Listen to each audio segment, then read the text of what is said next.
American businessman Robert Toru Kiyosaki had two dads, a poor one and a rich one. The first one was highly educated and extremely intelligent, earning a doctorate at two prestigious universities while on full financial scholarships. The other dad never even finished 8th grade.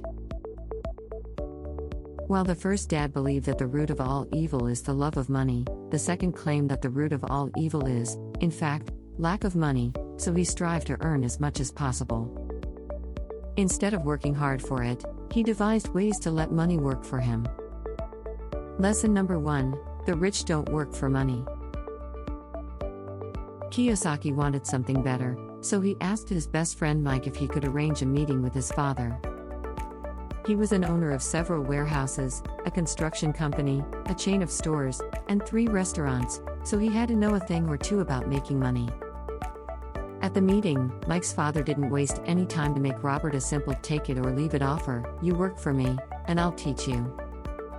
Kiyosaki accepted the arrangement but grew restless and disappointed after no more than 3 weeks.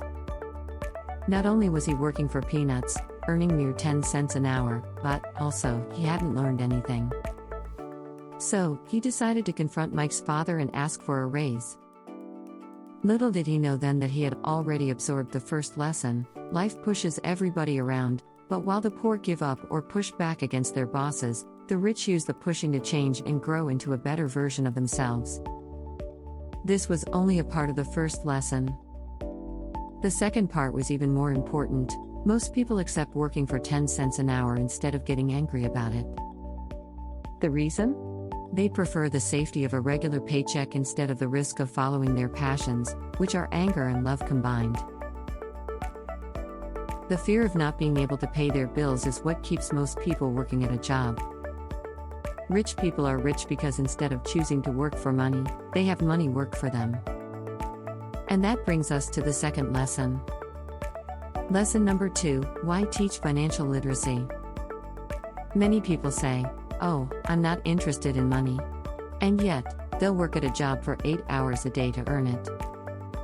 However, time is a limited resource. You'll never become a millionaire if you get paid by the hour. It's a simple math. This is the main problem of so many talented people around the world, including Kiyosaki's real dad. They work hard to earn money, but don't know how to manage it once they earn it.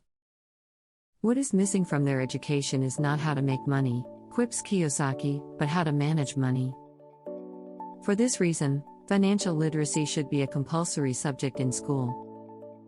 Kiyosaki claims that it would also probably be the easiest one, because learning by heart the following rule should get you a good grade in itself: know the difference between an asset and a liability, and buy assets. It's that simple. Lesson number 3: Mind your own business. But what is an asset, and what a liability? Simply put, an asset is what puts money in your pocket. Liability, on the other hand, takes money out of it. The main difference between different classes of people can be illuminated along these lines. The rich acquire assets, while the poor and middle class acquire liabilities that they think are assets. The poorest have only expenses. If you want to get rich, you have to start focusing on your asset columns instead of your income statements. Financial struggle is often the result of people working all their lives for someone else, writes Kiyosaki. So, start minding your own business. Keep your daytime job, but start buying real assets, not liabilities. Lesson number 4: The history of taxes and the power of corporations. Simply put, if you work for money, you give the power to your employer. If money works for you, you keep the power and control it. And this is of utmost importance in terms of taxes. As an employee, you have no choice but to earn, pay taxes, and spend the rest. However, as an employer, you can spend before paying taxes. Lesson number 5: The rich invent money. No asset is more powerful than our mind. If trained well, it can create enormous wealth. If not, it can leave you with unpaid bills. Essentially, this means that you have 2 options in life. 1. Work hard, pay 50% in taxes, save what is left, and get taxed on your savings. 2. Take the time to develop your financial intelligence and harness the power of your brain in the asset column. So, start thinking outside the box. Look for opportunities missed by others, raise money, and invest it in the idea, while organizing smart people to put it into practice. Lesson number 6: work to learn, don't work for money. Job security meant everything to my educated dad, remembers Kiyosaki. Learning meant everything to my rich dad. In time, he realized that his second dad was right. That job is an acronym for just over broke, and that working for money is a trap.